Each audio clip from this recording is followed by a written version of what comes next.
Cavite.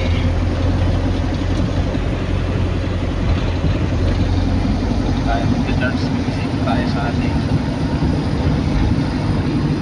charge.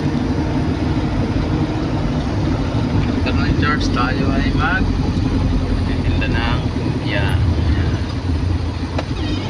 Ayan, kuya, ate,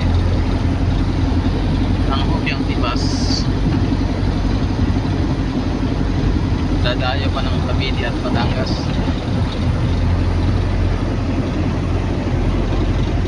Kahapon ay nakaubos tayo ng 50 box. Friday ay 45 box.